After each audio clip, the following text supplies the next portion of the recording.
Welcome back to McNulty's Book Corral. Today we're going to be talking about two biographies by Kenneth Silverman. Kenneth Silverman was a scholar and a Pulitzer Prize-winning researcher and writer, and we're going to talk about his biography on Edgar Allan Poe and Harry Houdini. And I consider these two biographies among the finest biographies I have ever read. And I'm going to explain to you exactly why I'm saying that. So let's start with Edgar Allan Poe, Mournful and Never-Ending Remembrance by Kenneth Silverman. So the first thing I look at with a biography when I'm checking this stuff out, I'm checking out the notes and sources, and I'm looking at the bibliography. That's the most important aspect. And then you're looking at, and this is a book that took some time to write. I'm looking at the construction of that, chronological listing of a person's life is one thing, but being able to make sense of it and giving us a flavor of that person's life is entirely another matter. So when I'm done reading a book like this, I ask myself a very simple question. Did reading this book add to my knowledge about the person himself and the era in which they lived? Because they go hand in hand. You can't escape the landscape of your life. The mistake that a lot of biographers make is that they ignore that era, that historical context. Huge mistake. Modern biographies, I'm sure most of you are aware, are hacked out by people that are just trying to make money. The Kitty Kellys of the world, the Charles Hyams of the world, the David Bretts of the world, and so many others. It's just people that are just there to make money and make a name for themselves. They're not even attempting to do the research in formulating a thesis. So Kenneth Silverman is, of course, worked in New York in a university for a great part of his life and was a respected scholar. He did the work. So with Poe, he's looking at primary and secondary sources. He's looking at what available correspondence that he can have access to. He's looking at the public record of Poe's life from the era in which it occurred, whatever is there. He's obviously looking at Poe's work. And by the way, I would recommend, if you're not familiar with Poe, I find it hard to believe that someone wouldn't be, but it's possible. There's a new generation. Find one of the complete stories and poems. This is my copy that dates from the 60s. It's magnificent. Who put this one out? This is Doubleday. Put this out. There's multiple ways to get the complete stories and poems of Edgar Allan Poe. So Silverman is looking at all of that, and he's drawing conclusions about various aspects of his life, but primarily he's looking at it with an objective eye. He's stating what he sees, and then if he has to make a conjecture or a supposition, he's going to have the facts laid out in a manner that supports whatever thesis he's presenting. And he does that superbly with this book. I've read a couple of biographies on Edgar Allan Poe. I've never read one as good as this. I've never read one that put it in perspective the way this one does. The same thing is going to apply to Harry Houdini, but there's a slight difference there. So if you're interested in the literary side of Poe, you might want to check this book out. The last time I looked, it was out of print, and first edition copies like this are quite pricey. And what was the year on this? This was, we'll just take a look here. This was 91. So it goes back quite a I've had this book a long time. Check this out by Kenneth Silverman if you can. And I'm just going to set it over here for now. And then we're going to get to quite a different type of person. We're talking about Harry Houdini. And this is Kenneth Silverman's Houdini, The Career of Eric Weiss. And this book is equally as magnificent from my perspective. This is 96 as the book on Poe. Now, we're going to pause here for a minute because I'm going to make a statement that I've made in other videos when we're talking about nonfiction biographies. Whenever you're talking about a historical figure who is popular in the culture, even today, perhaps especially today, you're always going to have as part of your audience a faction of which who are the experts. And that may very well be true. I've learned that the fans and collectors of memorabilia often understand the basic chronology of their favorite subject's life better than most of the biographers. Not always, but often. This is a case.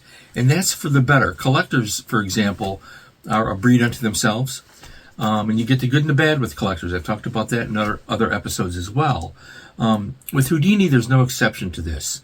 Houdini is one today who is, I find him immensely fascinating. I'm a fan of Houdini. I've read numerous books about Houdini. This is my favorite, by Kenneth Silverman. With that said, I want to make it clear that I'm not an expert on Edgar Allan Poe, nor am I an expert on Harry Houdini. I'm a fan of Edgar Allan Poe. I'm a fan of Harry Houdini. And because I admire these two books so much, I am by default a fan of Kenneth Silverman, who is sadly no longer with us. In relation to this book, this is a photograph of Kenneth Silverman in his youth. He was a magician, a practicing magician, and he went by the name of Ken Silvers. This is him at age 15, and he was quite clearly a fan of Harry Houdini. I believe it's obvious when you read the Edgar Allan Poe biography. He was a fan of Edgar Allan Poe's writing. I believe, and I'm biased, I believe that if you're going to do a historical work on someone, it's preferable that you like that historical figure or have some type of emotional, positive connection to that historical figure. That's not always the case in the academic community, and that's not always the case in the world of popular biographies. You get the people, some of those that I mentioned, who are just unscrupulous people out to make money for themselves. And any way that they can do that, they do it. They're not really interested in doing in-depth, hardcore research and trying to come to a better understanding of this person's life. I think the best books, right, are those that make that effort. And I think Kenneth Silverman did. But because I'm not an expert, I want to make it clear that those of you who are fans of Houdini, you may know better books than this. I've read maybe 4 or 5 that I have here. I know I covered one of them. I covered the Gresham book, the paperback that I have. I actually have 2 copies of it, which was the first book on Houdini I read. It is, I understand, all of these decades later after reading it, not historically accurate, but I liked it. I still like it. I like it because of the flavor of the writing. It has very much the tone of pulp fiction to it. This does not. This is a hardcore academic research volume that you have in your hands with the notes and sources laid out, slightly abbreviated because in the afterword, Kenneth Silverman mentions that the bibliography would have been, in notes and sources, it would have been 150 pages. The publisher wouldn't do that. This is another massive book by this author. So what do we know about Houdini here? There are aspects of it. I couldn't tell you when I'm reading this. I have no clue if he has all of his facts correctly listed here. I'll bet there are people watching that can say yay or nay to that.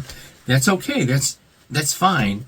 I only know that as a fan of Houdini, and knowing that Kenneth Silverman had this extraordinary academic background that was positive and well received everywhere, that he did the best that he could with this book, and I believe it shows. It is my favorite biography on Houdini, unless someone tells me of a better one. Tell me of a better one. I'll read it, and I'll actually come back on here, and I will do an episode, on it, if you think it's better than this. With that said, again, that question comes up. When I'm done reading it, do I have a better understanding of Harry Houdini and the era in which he lived? Do I understand all of the variables included? Did he cover the areas of Houdini's life or Poe's life that interest me? For example, with Houdini, we have a couple of really interesting things here that he was involved in that are mentioned and one of them are mentioned in a way that I've never seen put quite that way before, and that would be the collaboration with H.P. Lovecraft, which is nothing but a paragraph here. But Kenneth Silverman went to H.P. Lovecraft's correspondence, which was, that in and of itself is a major project, just to look at that, because there was so much of it. And he pulls out these quotes from Lovecraft, and he apparently didn't care much for Houdini. It doesn't appear that they met. This was a long-distance relationship for money. Lovecraft took the money, he did the story, he researched it, and the story is actually widely regarded today as part of Lovecraft's canon. In fact, if you're interested in reading that story, it is reproduced, oddly enough. I thought this was interesting. I have multiple editions of Lovecraft, just as I do of Poe and so forth. And this Barnes & Noble edition of the complete and unabridged fiction of H.P. Lovecraft includes the story that Lovecraft wrote, which was originally published under Harry Houdini's name. It is now generally reprinted under Lovecraft's name. And it is reprinted as in collaboration with, because Houdini provided the basic plot elements. So in this edition, and I believe this is still in print with a different cover and a different binding, it's listed as Under the Pyramids. I think that was the original title, and it is listed as with Harry Houdini. That makes sense because, again, Houdini provided the plot, and he's given full credit. It was originally credited to him solely. The story, if you're a Lovecraft fan, is something you're familiar with. It is a great story. Again, if you're a Lovecraft fan, you'll find it here. Now, the other aspect, so again, I'm interested in that, and so I was interested in what Silverman had to say about it, and what was interesting was that he pointed out that Lovecraft in his correspondence wasn't really quite fond of Houdini. Lovecraft's correspondence, which I've read parts of it here and there, he was a highly opinionated person whose views don't reflect modern thinking. Just FYI on that. So it's not necessarily surprising that Lovecraft didn't think much of Harry Houdini.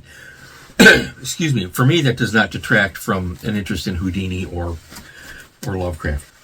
So the other aspect, there's one other little aspect here that I thought was interesting, is that he talks about Houdini's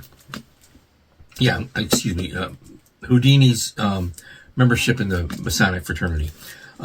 Again, just a snippet. You get a snippet about it. However, Silverman, in one of those rare instances that are common among any well-done biography, you're going to find little things that maybe aren't quite centered. He mentions that Houdini did some writing for the Masonic Lodge magazine, but he doesn't provide any other information on that. I would have been interested in having a bibliographic reference of that. Could he contact the Masonic Lodge? I don't know if Silverman was a Mason himself. I am a Mason, but you could certainly present yourself to a lodge if you're a Mason and ask if they're willing to discuss that with you. They more than likely would not. A lot of the material in Masonic lodges is private material owned by that lodge. I've never seen anything that Houdini wrote for any Masonic publication that's been reprinted. But that's there. That's out there per Kenneth Silverman. But I don't have an example of it. So there you go. It's just a little thing like that. So at the end of this, I had a good sense of the man Houdini was, which is pretty much along the lines I was thinking. Again, if you have an idea for a biography on Houdini that you think is better than this, please use the comments below and let me know. I will be interested. I'm a huge Houdini fan. And as far as biographies and so forth, I wrote this one and it took me 10 years to write. I have my notes and sources. When people ask me about it, I should look at the notes and sources first, then look at the bibliography. So I understand. So I have an emotional connection to what Silverman's doing. because of my own effort in these areas. Just to put that in context for you viewers out there. And finally, one of the things that I've been doing, I've been practicing magic tricks now. In a couple of previous episodes and one or two to come, I do magic tricks, and I'm doing them for my granddaughter, my eldest granddaughter. And I'm trying to learn the magic tricks so that she can get involved in it, and she loves it. I don't have anything on film yet to share. So this I'm sure you're familiar with, and I'm going to give you a snippet after this on on what it's all about. So I just dropped the ball in here, and we're going to open it up, and it's not there. Where'd the ball go? All right, so I'll teach this. This is going to be a fun one to teach my granddaughter. And on we go.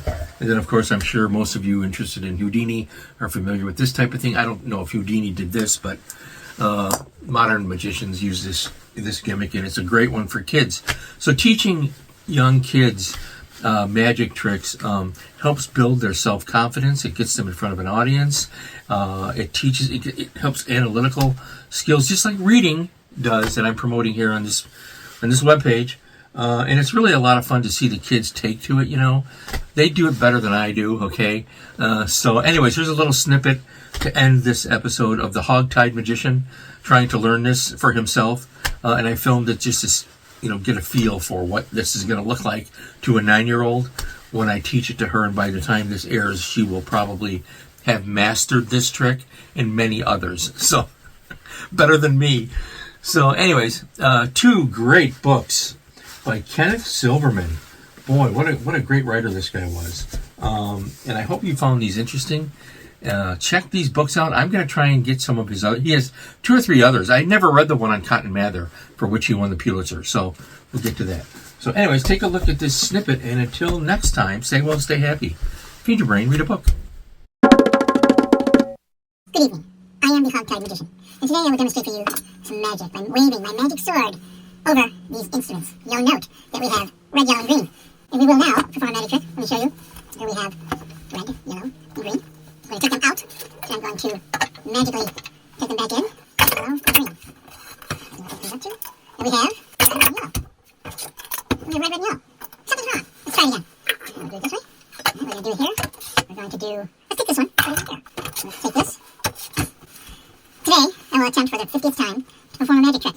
Let's take this. Let's take this. How about if I do green, yellow, and red? That's not right. Something's wrong. Or was it right? How do you know when you do a magic trick right or wrong? I'm the Hogtied Magician and I don't know. So let's take it. Do it one more time. Red. Here. And we have 2 reds. That is a magic trick. So let's take these out. And do it such a manner as this. I will take, since we have 2 reds, I'm going to take this here. I'm going to transfer this one. Let's just get rid of it. Let's put it in here. Alright? And we'll transfer that to here. So we have green and red. Alright, so there should be a red in there. Should be 2 reds in there. No, that's not right either. There's no red at all. Why not? Because the red's in here. The red's not in here. The red is missing. So I did something wrong. It's going to take a lot of alcohol to figure this out. Let's try it again.